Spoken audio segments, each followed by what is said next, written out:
ನಮಸ್ಕಾರ ಎಲ್ಲರಿಗೂ. ಎಲ್ಲ ಹೇಗಿದ್ದೀರಾ? ಐ ಹೋಪ್ ನೀವೆಲ್ಲ ಚೆನ್ನಾಗಿದ್ದೀರಾ ಅನ್ಕೊಳ್ತಿದ್ದೀನಿ. ರೆಸಿಪಿ ನೋಡಿದ್ರಾ? ತುಂಬ ಚೆನ್ನಾಗಿದೆ ಅಂತ ಅನ್ನಿಸ್ತಿದೆಲ್ವಾ? ಹೌದು, ಇದೊಂದು ಒಳ್ಳೆ ಬ್ಯಾಂಗ್ಳೂರಲ್ಲೇ ಫೇಮಸ್ ಆಗಿರುವಂತಹ ಮೇಘನಾ ರೆಸ್ಟೋರೆಂಟ್, ಮೇಘನಾ ಬೋನ್ಲೆಸ್ ಚಿಕನ್ ಬಿರಿಯಾನಿ ತುಂಬ ಚೆನ್ನಾಗಿರುತ್ತೆ. ಬನ್ನಿ ಮಾಡೋಣ ಹೇಗಂತ. ನೀವು ಕೂಡ ಟ್ರೈ ಮಾಡಿ ಹೇಗಿದೆ ಅಂತ ಹೇಳಿ. ಫಸ್ಟು ನಾನು 3 ಲೋಟದಷ್ಟು ಬಾಸುಮತಿ ರೈಸನ್ನ ತಗೊಳ್ತಾ ಇದ್ದೀನಿ. ಬಾಸುಮತಿ ರೈಸ್‌ನ ನಾನು ಮುಂಚೆನೇ ಸೋಕ್ ಮಾಡಿ ಇಟ್ಕೊಳ್ತಿದ್ದೀನಿ, 1 ಅವರ್ ಮುಂಚೆನೇ. ಕ್ಲೀನಾಗಿ ತೊಳೆದು ಇಟ್ಕೊಬಿಡೋಣ ಸೈಡ್‌ಗೆ. ನೆಕ್ಸ್ಟ್ ಪ್ರೊಸೆಸ್‌ಗೆ ಹೋಗೋಣ. ಚಿಕನ್‌ನ ಮ್ಯಾರಿನೇಷನ್ ಮಾಡ್ಕೊಳ್ಳೋದು ಇವಾಗ.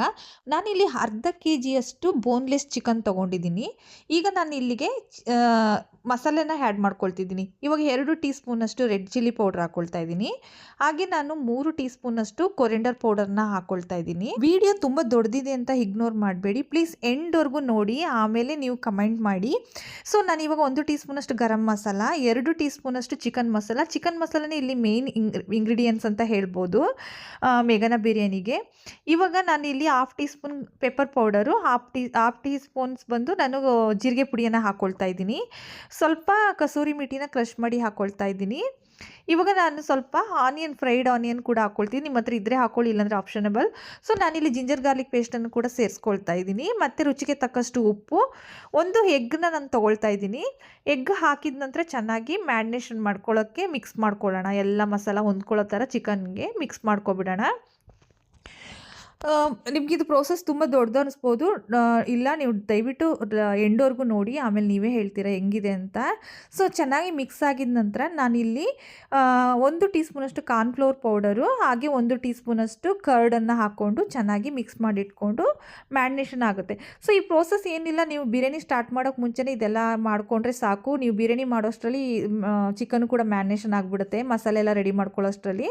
ಸೊ ಇದು ಆಯಿತು, ನಾನು ಸೈಡ್ಗೆ ಇಟ್ಕೊಳ್ತೀನಿ. ಈಗ ನೆಕ್ಸ್ಟ್ ಪ್ರೋಸೆಸ್ ಬಂದು ನಾನು ಇಲ್ಲಿ 3 ಟೊಮೆಟೊ ತೊಗೊಳ್ತಾ ಇದ್ದೀನಿ. 3 ಟೊಮೆಟೊನ ಚೆನ್ನಾಗಿ ಪ್ಯೂರಿ ಮಾಡ್ಕೊಳ್ತಾ ಇದ್ದೀನಿ. ಈ ಪ್ಯೂರಿ ಆಗಿರೋ ಟೊಮೆಟೊನ ನಾನು 2 ಭಾಗ ಮಾಡ್ಕೊಳ್ತಿದ್ದೀನಿ, ಯಾಕಂದರೆ 2 ಗ್ರೇವಿ ಮಾಡಬೇಕಾಗುತ್ತೆ. ಸೊ ಇದು ಫಸ್ಟು 50-50ನ ನಾನು ಸಪ್ರೇಟಾಗಿ ತೊಗೊಂಡಿಟ್ಕೊಳ್ತೀನಿ. ಸೊ ಇದನ್ನು ಇವಾಗ ನಾನು ಟೊಮೆಟೊ ಸಪ್ರೇಟಾಗಿ ಇಟ್ಕೊಬಿಡೋಣ ಪ್ಯೂರಿನ. ಸೊ ನೆಕ್ಸ್ಟ್ ಪ್ರೊಸೆಸ್ಗೆ ಹೋಗೋಣ. ನಾನಿಲ್ಲಿ 3 ಆನಿಯನ್ ತೊಗೊಂಡಿದ್ದೀನಿ, 1 ಚಿಕ್ಕದು, 2 ದೊಡ್ಡದು. ಈ ಥರ ಚಾಪರ್ ಇದ್ದರೆ ಚಾಪರಲ್ಲಿ ಹಾಕಿ ಚೆನ್ನಾಗಿ ಚಾಪ್ ಮಾಡ್ಕೊಳ್ಳಿ. ಜಸ್ಟ್ ಚಾಪ್ ಮಾಡಿಟ್ಕೊಂಡು ನೆಕ್ಸ್ಟ್ ಬಂದು ನಾನಿವಾಗ ಚಿಕನ್ ಫ್ರೈ ಮಾಡ್ಕೊಳ್ತಿದ್ದೀನಿ.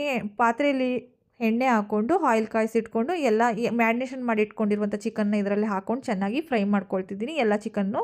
ಸೊ ಹಾಗೆ ನನ್ನ ವೀಡಿಯೋನ ಎಲ್ಲಿಂದ ನೋಡ್ತಿದ್ದೀರಾ ಅಂತೇಳಿ ದಯವಿಟ್ಟು ಕಮೆಂಟಲ್ಲಿ ಮೆನ್ಷನ್ ಮಾಡಿ. ನನಗೂ ತುಂಬ ಖುಷಿಯಾಗುತ್ತೆ ನೀವು ಎಲ್ಲಿಂದ ನೋಡ್ತಾ ಇದ್ದೀರಾ ಅಂತೇಳಿ. ನನ್ನ ವೀಡಿಯೋ ಎಲ್ಲಿವರೆಗೂ ರೀಚ್ ಆಗ್ತಿದೆ ಅಂತ ನನಗೂ ಗೊತ್ತಾಗುತ್ತೆ. ಸೊ ನೋಡಿ, ಎಲ್ಲ ಆಗಿದೆ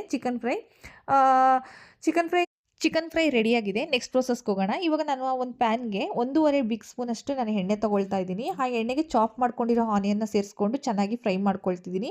ಹಾಗೆ 5ರಿಂದ 4 ಅಷ್ಟು ಹಸಿಮೆಣಸಿನ್ಕಾಯಿಯನ್ನು ಕೂಡ ಇದಕ್ಕೆ ಸೇರಿಸ್ಕೊಂಡು ಚೆನ್ನಾಗಿ ಫ್ರೈ ಮಾಡ್ಕೊಳ್ತಿದ್ದೀನಿ.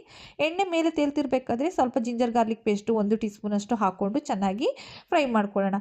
ಇದು ಫ್ರೈ ಆಗಿದ ನಂತರ ಇದು ಫ್ರೈ ಆಗ್ತಿದೆ. ಇವಾಗ ನಾನು ಅರಿಶಿನ ಪುಡಿ ಮತ್ತು ಸ್ವಲ್ಪ ಪಿಂಚ್ ಆಫ್ ಸಾಲ್ಟನ್ನು ಹಾಕ್ಕೊಂಡು ಚೆನ್ನಾಗಿ ಫ್ರೈ ಮಾಡ್ಕೊಳ್ತಾ ಇದ್ದೀನಿ. ಫ್ರೈ ಆಗಿದ ನಂತರ ನೋಡಿ, ಎಣ್ಣೆ ತೇಲ್ ಬರುತ್ತಲ್ಲ, ಆ ಟೈಮಲ್ಲಿ ನಾನು ಅರ್ಧ ಟೀ ಸ್ಪೂನಷ್ಟು ರೆಡ್ ಚಿಲ್ಲಿ ಪೌಡರ್ ಹಾಕ್ಕೊಳ್ತಿದ್ದೀನಿ. ನೀವು ಸ್ಪೈಸಸ್ನ ನೋಡ್ಕೊಂಡು ಹಾಕ್ಕೊಳ್ಳಿ. ನೋಡಿ, ಇವಾಗ ಹಾಕಿದ ನಂತರ ಚೆನ್ನಾಗಿ ಮಸಾಲೆಗೆ ಹೊಂದ್ಕೊಳ್ಳುವಾಗೆ ನಾನು ಮಿಕ್ಸ್ ಮಾಡ್ಕೊಳ್ತಾ ಇದ್ದೀನಿ. ಮಸಾಲೆ ಹೊಂದ್ಕೊಳ್ಳೋ ಹಾಗೆ ಮಿಕ್ಸ್ ಮಾಡ್ಕೊಂಡ ನಂತರ ನಾನಿಲ್ಲಿ ಟೊಮೆಟೊ ಪ್ಯೂರಿ ಅರ್ಧದಷ್ಟು ಏನು ತೆಗೆದಿಟ್ಟಿದ್ದೀನಿ ಅದನ್ನು ಆ್ಯಡ್ ಮಾಡಿಕೊಂಡು ಲಿಡ್ ಕ್ಲೋಸ್ ಮಾಡಿಬಿಡ್ತೀನಿ. ಲಿಡ್ ಕ್ಲೋಸ್ ಮಾಡಿ ಚೆನ್ನಾಗಿ ಬಾಯ್ಲ್ ಆಗಿದ ನಂತರ ನೋಡಿ, ಈ ಥರ ತಿಕ್ಕು ಬರುತ್ತೆ. ಈಗ ತಿಕ್ಕು ಬರೋ ಟೈಮಲ್ಲಿ ನಾನು 2 ಗ್ಲಾಸಷ್ಟು ಬಿಸಿ ನೀರನ್ನು ಇದರಲ್ಲಿ ಸೇರಿಸ್ಕೊಂಡು ಸಾಲ್ಟ್ನ ಅಡ್ಜಸ್ಟ್ ಮಾಡ್ಕೊಳ್ತಾ ಇದ್ದೀನಿ. ಹಾಗೆ ನಾನು ಇಲ್ಲಿ 1 ಟೀ ಸ್ಪೂನಷ್ಟು ಚಿಕನ್ ಮಸಾಲ, 1 ಟೀ ಸ್ಪೂನಷ್ಟು ಗರಂ ಮಸಾಲ ಹಾಕ್ಕೊಂಡು ಚೆನ್ನಾಗಿ ಮಿಕ್ಸ್ ಮಾಡಿ ಲಿಡ್ ಕ್ಲೋಸ್ ಮಾಡಿಡ್ತೀನಿ. ಗ್ರೇವಿಯಲ್ಲಿ ನೋಡಿ, ಈ ಥರ ಆಯಿಲ್ ತೇಲ್ತಿರ್ಬೇಕಾದ್ರೆ ನೋಡಿ, ನಾವೇನು ಫ್ರೈ ಮಾಡಿಟ್ಕೊಂಡಿದ್ದೀವಿ ಚಿಕನ್ನ, ಆ ಚಿಕನನ್ನು ಇದ್ರ ಜೊತೆ ಹಾಕ್ಕೊಂಡು ಚೆನ್ನಾಗಿ ಮಸಾಲೆಗೆ ಹೊಂದ್ಕೊಳ್ಳುವಾಗೆ ಮಿಕ್ಸ್ ಮಾಡ್ಕೊಳ್ಳೋಣ. ಇದ್ರ ಮೇಲೆ ನಾನು ಸ್ವಲ್ಪ ಕೊರಿಯಾಂಡರ್ ಲೀಫನ್ನು ಹಾಕ್ಕೊಂಡು ಚೆನ್ನಾಗಿ ಮಿಕ್ಸ್ ಮಾಡ್ಕೊಳ್ತಿದ್ದೀನಿ. ನೋಡಿ, ಫ್ರೈ ರೆಡಿ ಆಯಿತು ಚಿಕನ್ ಗ್ರೇವಿ. ಸೊ ನೆಕ್ಸ್ಟ್ ಬಂದು ಪ್ರೋಸೆಸ್ಸು, ನಾನಿಲ್ಲಿ ಬಿರಿಯಾನಿ ರೈಸ್ ಮಾಡ್ಕೊಳ್ಳೋಕ್ಕೆ ನಾನು ವಾಟರ್ ಇಟ್ಕೊಳ್ತಾ ಇದ್ದೀನಿ. ನಾನು 2 ಲೀಟ್ರಷ್ಟು ವಾಟರ್ ಹಾಕ್ಕೊಂಡು 2 ಸ್ಪೂನಷ್ಟು ಉಪ್ಪನ್ನು ಹಾಕ್ಕೊಳ್ತಾ ಇದ್ದೀನಿ.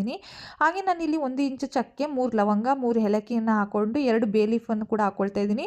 ಇದು ಹಾಕಿದ ನಂತರ ನೀರು ಕುದಿಲಿಕ್ಕೆ ಇಟ್ಕೊಳ್ಳೋಣ. ಸೊ ನೆಕ್ಸ್ಟ್ ಪ್ರೋಸೆಸ್ಗೆ ಹೋಗೋಣ ಮಸಾಲೆ ಮಾಡ್ಕೊಳ್ಳಿಕ್ಕೆ. ಇವಾಗ ಒಂದು ಬಾಂಡಲಿಗೆ ನಾನು 2 ಸ್ಪೂನ್ನಷ್ಟು ಚಿಕನ್ ಕರ್ದಿರೋ ಎಣ್ಣೆನ ಯೂಸ್ ಮಾಡ್ಕೊಳ್ತಾ ಇದ್ದೀನಿ. ಸೊ ನಾನು ಇಲ್ಲಿ ಏನು ಡ್ರೈ ಮಸಾಲ ಹಾಕ್ತಿದ್ದೀನಿ, ಆ ಮಸಾಲೆನ ಮೇಲ್ಗಡೆ ಡಿಸ್ಕ್ರಿಪ್ಷನಲ್ಲಿ ಕೊಟ್ಟಿರ್ತೀನಿ, ನೋಡ್ಕೊಳ್ಳಿ.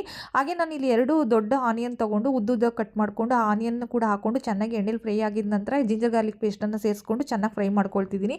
ಇದಾಗಿದ ನಂತರ ನಾನು 2 ಹಸಿಮೆಣಸಿನ್ಕಾಯಿನೂ ಕೂಡ ಹಾಕ್ಕೊಂಡು ಅದ್ರ ಜೊತೆ ಚೆನ್ನಾಗಿ ಫ್ರೈ ಮಾಡ್ಕೊಳ್ತಿದ್ದೀನಿ. ಇದು ಫ್ರೈ ಆಗಿದ ನಂತರ 1 ಕಪ್ಪಷ್ಟು ಕೊರಿಯಾಂಡರ್ ಲೀಫು, 1 ಕಪ್ಪಷ್ಟು ಮಿಂಟ್ ಲೀಫನ್ನು ನಾನು ಇದರಲ್ಲಿ ಹಾಕ್ಕೊಂಡು ಸೇರಿಸ್ಕೊಂಡು ಚೆನ್ನಾಗಿ ಫ್ರೈ ಮಾಡ್ಕೊಳ್ತೀನಿ. ಏನೇ ವಸ್ತುನ ಹಾಕ್ಕೊಂಡ್ರೆ ಚೆನ್ನಾಗಿ ಫ್ರೈ ಮಾಡಿಕೊಂಡೇ ಹಾಕ್ಕೊಳ್ಳಿ ನೋಡಿ, ಈ ಥರ ಎಣ್ಣೆ ಬರುವಾಗ. ಅದಾಗಿದ ನಂತರ ನಾನು ಅರ್ಧ ಟೀ ಸ್ಪೂನಷ್ಟು ಅರಿಶಿನ ಪುಡಿ, 1 ಟೀ ಸ್ಪೂನಷ್ಟು ರೆಡ್ ಚಿಲ್ಲಿ ಪೌಡರ್ ಹಾಕ್ಕೊಂಡು ಚೆನ್ನಾಗಿ ಫ್ರೈ ಆಗಿದ ನಂತರ ಟೊಮೊಟೊ ಪ್ಯೂರಿನ ಇಲ್ಲಿ ಹಾಕ್ತಿದ್ದೀನಿ. ಉಳಿದಿರೋ ಟೊಮೊಟೊ ಪ್ಯೂರಿ ಏನಿದೆ ಅದನ್ನು ಇಲ್ಲಿ ಸೇರಿಸ್ಕೊಳ್ತೀನಿ. ಇದು ಚೆನ್ನಾಗಿ ಎಣ್ಣೆ ಬರೋ ಟೈಮಲ್ಲಿ 2 ಟೀ ಸ್ಪೂನಷ್ಟು ಮೊಸರನ್ನ ಹಾಕ್ಕೊಂಡು ಚೆನ್ನಾಗಿ ಫ್ರೈ ಮಾಡ್ಕೊಳ್ತೀನಿ. ಆಗಿದ ನಂತರ ಕಸೂರಿ ಮೇಥಿ ಹಾಗೂ ನಾನು ಉಪ್ಪನ್ನು ರುಚಿಗೆ ತಕ್ಕಷ್ಟು ಹಾಕ್ಕೊಂಡು ಯೂಸ್ ಮಾಡ್ಕೊಳ್ತಿದ್ದೀನಿ. ನಾನು ಇಲ್ಲಿ 1 ಟೀ ಸ್ಪೂನಷ್ಟು ಗರಂ ಮಸಾಲ, 1 ಟೀ ಸ್ಪೂನಷ್ಟು ಚಿಕನ್ ಮಸಾಲ ಹಾಕಿ ಚೆನ್ನಾಗಿ ಫ್ರೈ ಆಗಿದ ನಂತರ ಇಲ್ಲಿ 1 ಕಪ್ಪು ಹಸಿ ಹಾಲನ್ನು ಹಾಕ್ಕೊಂಡು ಚೆನ್ನಾಗಿ ಕುದಿಲಿಕ್ಕೆ ಇಟ್ಕೊಳ್ತಿದ್ದೀನಿ. ಚೆನ್ನಾಗಿ ಮಿಕ್ಸ್ ಮಾಡ್ಕೊಳ್ಳೋಣ. ಮಿಕ್ಸ್ ಆಗಿದ ನಂತರ ಲಿಡ್ ಕ್ಲೋಸ್ ಮಾಡಿ ಇಟ್ಕೊಳ್ಳೋಣ. ಅದಾಗಿದ ನಂತರ 1 ಕಪ್ಪಲ್ಲಿ ನಾನು ಹಾಲು ಮತ್ತು ಅರಿಶಿನ ಪುಡಿ, ಅದಕ್ಕೆ ಸ್ವಲ್ಪ ಕೇಸರ ದಳ ಹಾಕಿ ಸೈಡಲ್ಲಿ ಇಟ್ಕೊಳ್ತಿದ್ದೀನಿ. ಅದು ಯಾಕೆ ಅಂತ ಆಮೇಲೆ ಹೇಳ್ತೀನಿ. ಮಸಾಲೆ ನೋಡಿ ಆಲ್ಮೋಸ್ಟ್ ರೆಡಿ ಆಗ್ತಿದೆ. ಸೊ ಇದು ಕುದಿಯೋಷ್ಟರಲ್ಲಿ ನಾನು ನೆಕ್ಸ್ಟು ರೈಸ್ನ ಮಾಡ್ಕೊಳ್ಳೋಣ, ಬಿರಿಯಾನಿ ರೈಸು. ಸೊ ಬಿರಿಯಾನಿ ನೀರು ಕುದಿತಾ ಇದೆ. ಇದಕ್ಕೆ ನಾನು ಸೋಕ್ ಮಾಡಿ ಇಟ್ಕೊಂಡಿರುವಂಥ ಬಾಸುಮತಿ ರೈಸ್ನ ಹಾಕ್ಕೊಳ್ತಾ ಇದ್ದೀನಿ.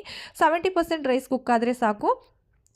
ಸೊ ನಮಗೆ ಜಾಸ್ತಿ ರೈಸ್ ಕುಕ್ ಆಗಬೇಕಂತ ಏನಿಲ್ಲ, ಯಾಕಂದರೆ ನಾವು ಇದರಲ್ಲಿ ದಮ್ ಮಾಡ್ತೀನಿ. ನೋಡಿ ಆಲ್ರೆಡಿ ಎಣ್ಣೆ ತೇಲ್ತಿದೆ. ನೋಡಿ ಆಲ್ರೆಡಿ ಗ್ರೇವಿ ರೆಡಿಯಾಗಿದೆ. ಈ ಗ್ರೇವಿಯಲ್ಲಿ ಹಾಫ್ ಆಫ್ ದ ಗ್ರೇವಿನ ನಾನು ಸಪ್ರೇಟಾಗಿ ತೆಗೆದಿಟ್ಕೊಳ್ತೀನಿ. ಅದಕ್ಕಿಂತ ಮುಂಚೆ ನಾನು ಕೆಳಗಡೆ ಒಂದು ತವ ಇಟ್ಕೊಳ್ತಿದ್ದೀನಿ, ಯಾಕಂದರೆ ದಮ್ ಕಟ್ಟಬೇಕಲ್ವ. ಸೊ ಅದಕ್ಕೋಸ್ಕರ ದಮ್ ಕಟ್ಟುವಾಗ ಸ್ವಲ್ಪ ನಾವು ಲೋ ಫ್ಲೇಮಲ್ಲಿ ಇಡ್ತೀವಿ, ಅದರಿಂದ ಸೊ ಕೆಳಗಡೆ ತವ ಇಟ್ಕೊಬಿಡೋಣ. ನಾನು ಇಲ್ಲಿ ಅರ್ಧದಷ್ಟು ಗ್ರೇವಿನ ಸಪ್ರೇಟಾಗಿ ತೆಗೆದಿಟ್ಕೊಳ್ತಿದ್ದೀನಿ. ಇನ್ನು ಉಳಿದಿರೋ ಅರ್ಧದ ಗ್ರೇವಿಯನ್ನು ನಾನು ಇದರಲ್ಲೇ ಇಟ್ಟು ಸ್ವಲ್ಪ ಫುಲ್ ಸ್ಪ್ರೆಡ್ ಮಾಡಿ ರೈಸ್ 70% ಕುಕ್ ಆಗಿರೋ ರೈಸ್ನ ನಾನು ಇದರಲ್ಲಿ ಹಾಕ್ಕೊಳ್ತಾ ಇದ್ದೀನಿ.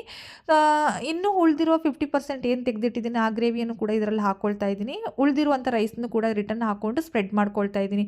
ಚೆನ್ನಾಗಿ ಸ್ಪ್ರೆಡ್ ಮಾಡಿದ ನಂತರ ನಾನಿಲ್ಲಿ ಕೊರಿಯಾಂಡರ್ ಲೀವ್ಸು ಹಾಗೂ ಮಿಂಟ್ ಲೀವ್ಸನ್ನು ಇದರ ಮೇಲೆ ಹಾಕ್ಕೊಂಡು ಸ್ಪ್ರೆಡ್ ಮಾಡ್ಕೊಳ್ತಾ ಇದ್ದೀನಿ. ಅದಾಗಿದ ನಂತರ ನಾನು ಸೋಕ್ ಮಾಡಿ ಇಟ್ಕೊಂಡಿರುವಂಥ ಮಿಲ್ಕ್ ಹಾಗೂ ಕೇಸರಿ ದಳ ಏನಿದೆ ಆ ಮಿಲ್ಕನ್ನು ಇದರಲ್ಲಿ ಹಾಕ್ಕೊಳ್ತಾ ಇದ್ದೀನಿ.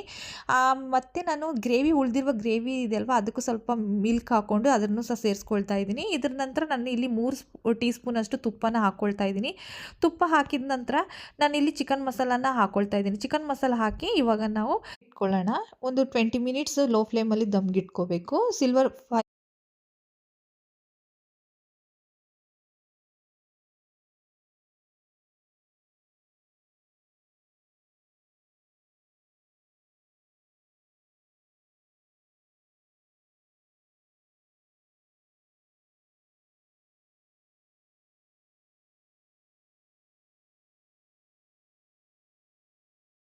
ಬೆಂಗಳೂರಿರೋರ್ಗಂತೂ ಫೇಮಸ್ ಮೇಘನ ಚಿಕನ್ ಬೋನ್ಲೆಸ್ ಬಿರಿಯಾನಿ ಎಷ್ಟು ಫೇಮಸ್ ಇದೆ ಅಂತ ಗೊತ್ತು. ಸೊ ಟ್ರೈ ಮಾಡಿ ಮನೆಯಲ್ಲಿ ಒಂದು ಸಲ. ಇಷ್ಟು ತುಂಬ ಲಾಂಗ್ ವಿಡಿಯೋ ಅಂತೇಳಿ ಬಿಡಬೇಡಿ, ತುಂಬಾ ಚೆನ್ನಾಗಿ ಬರುತ್ತೆ. ಸೊ ನಾವೆಲ್ಲೋ ಹೋಗಿ ಕುತ್ಕೊಂಡು ತಿನ್ನೋದಕ್ಕಿಂತ ಮನೆಯಲ್ಲೇ ಮಾಡಿಕೊಂಡು ರುಚಿಯಾಗಿ ಶುಚಿಯಾಗಿ ಮಾಡಿಕೊಂಡು ಮನೆಯವರೆಲ್ಲ ಕುತ್ಕೊಂಡು ನೆಮ್ಮದಿಯಾಗಿ ತಿನ್ನೋದ್ರಿಂದ ಎಷ್ಟು ಚೆನ್ನಾಗಿರುತ್ತಲ್ವ.